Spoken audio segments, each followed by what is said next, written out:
अगर आप मीठा खाने के शौकीन हैं तो आप 1 कप पोहे से ये अमेजिंग सी गुलाब जामुन बनाकर रेडी कर सकते हैं, जिसमें ना ही मावा ना ही पनीर, किसी चीज़ की ज़रूरत नहीं है और ये फटाफट से बन के रेडी हो जाएगा, जो कि आप पता भी नहीं कर सकते कि ये पोहे से बना है।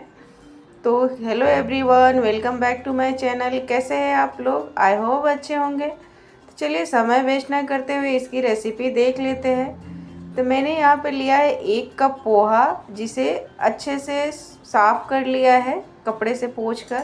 अब हम इसे ग्राइंडिंग जार में डालकर इससे बारीक सा पाउडर बना लेंगे। और उसी मेजरिंग कप से मैं यहाँ ले रही हूँ 2 कप दूध आप कोई भी ले सकते हैं, फुल फैट ले या काऊ मिल्क ले, कोई भी आप ले सकते हैं। और इसे हम उबाल कर 1/3 कर लेंगे, मतलब गाढ़ा कर आधा से थोड़ा सा ज़्यादा बच जाए, तब हम इसमें डालेंगे अपना पीसा हुआ पाउडर।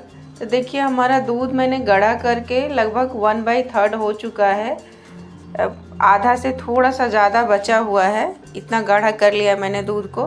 तब यहाँ पे मैं डाल रही हूँ ये पोहा का पीसा हुआ पाउडर, और इसे डालकर हम छोड़ेंगे नहीं, फटाफट से इसे चलाते रहेंगे, नहीं तो ये पोहा है बहुत जल्दी से लम्स पड़ जाते हैं। और देखिएगा ये बहुत जल्दी एक हलवा फॉर्म में आ जाएगा, डो टाइप का, क्योंकि ये पोहा है ना बहुत जल्दी ऑब्जॉर्ब करता है दूध को।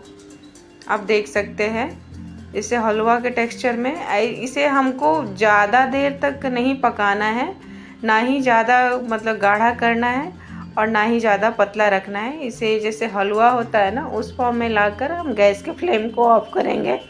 तो यहाँ मैंने गैस के फ्लेम को ऑफ़ कर दिया है और ये यहाँ देखिए मैं एक प्लेट में निकाल ले रही हूँ। निकाल कर हम इसे ठंडा करेंगे, बहुत ज़्यादा ठंडा नहीं करना है, नहीं तो ये पोहा है ना तो ये थोड़ा सा हार्ड हो जाता है।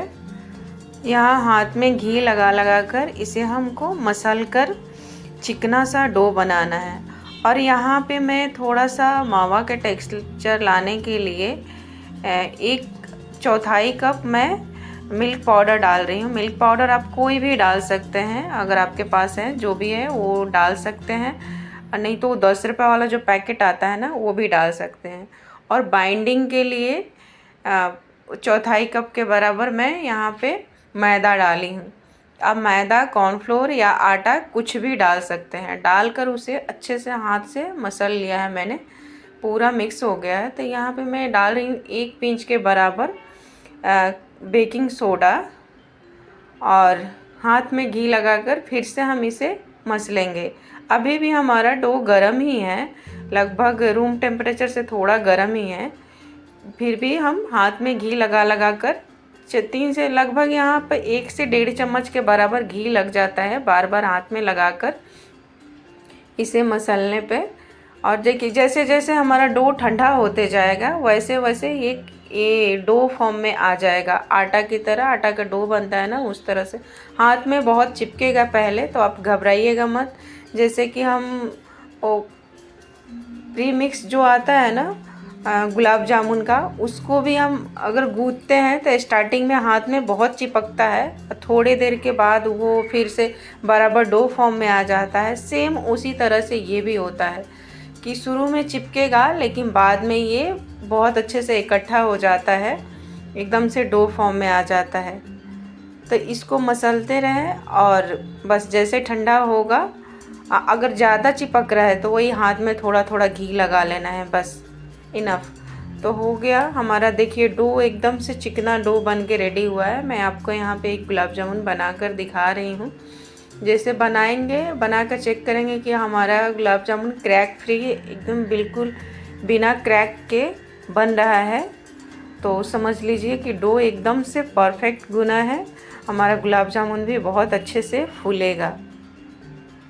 तो आप देख सकते हैं कि गुलाब जामुन कितना अच्छे से स्मूथली बन रहा है, इसमें कोई भी जोर नहीं लग रही है, स्मूथली खुद से बन जा रहा है, देख सकते हैं। और क्रैक फ्री, एक भी क्रैक नहीं है इसमें। उसी तरह से सारे गुलाब जामुन हम बना लेंगे। अब यहाँ चाशनी के लिए मैं ले रही हूँ उसी मेजरिंग कप से 1 कप चीनी, और सेम बराबर मैं पानी डाल रही हूँ। यहाँ एक चिपचिपी सी चाशनी बना लेंगे। चाशनी कोई तार वार नहीं बनाना है, बस शुगर सिरप बनाकर रेडी करना है। एक पतला सा चाशनी जैसे मीठा किस टाइप का, चिपचिपी, हल्का हाथ में चिपचिपी हो, जैसे गुलाब जामुन का होता है ना, उस तरह से हम एक चाशनी बना लेंगे।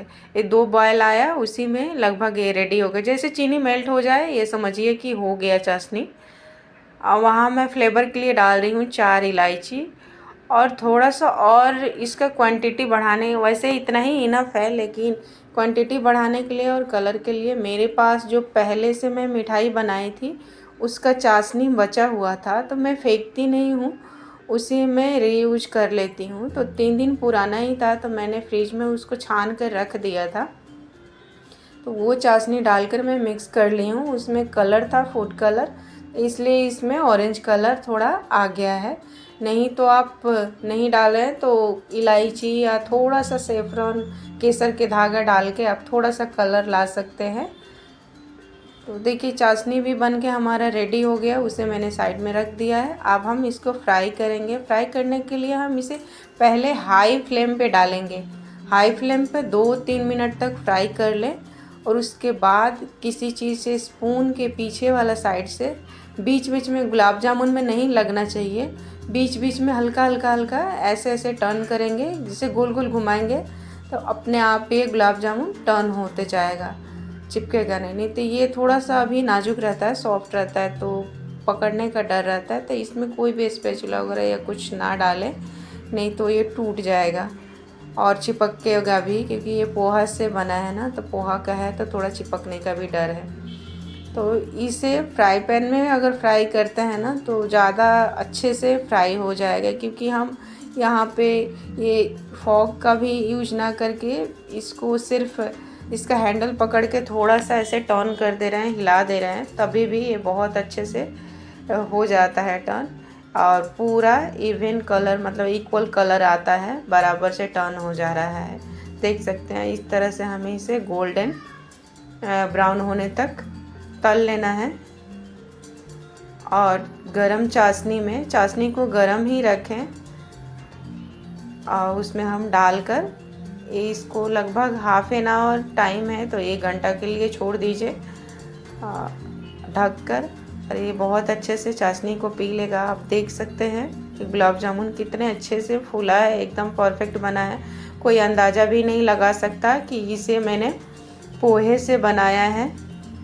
एकदम से परफेक्ट, बीच में मतलब बिल्कुल भी गुठली नहीं रही है। मैं आप लोगों को इसे काट कर दिखा रही हूँ, एकदम से परफेक्ट बना है। मेरे बच्चों को तो ये बहुत पसंद आया, बहुत ही सॉफ्ट बना था, माउथ मेल्टिंग।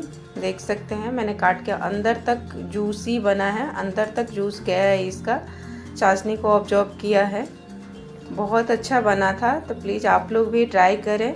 अगर रेसिपी पसंद आई हो तो प्लीज़ एक लाइक करें और नए हों तो सब्सक्राइब कर लीजिएगा और अपने फैमिली फ्रेंड के साथ ज़रूर से शेयर करें। अगर नेक्स्ट रेसिपी आप लोग क्या देखना चाहते हैं तो मुझे कमेंट करके ज़रूर बताइए। मैं फिर मिलती हूँ आप लोगों से ऐसी ही रेसिपी के साथ। तब तक के लिए bye, take care, thanks for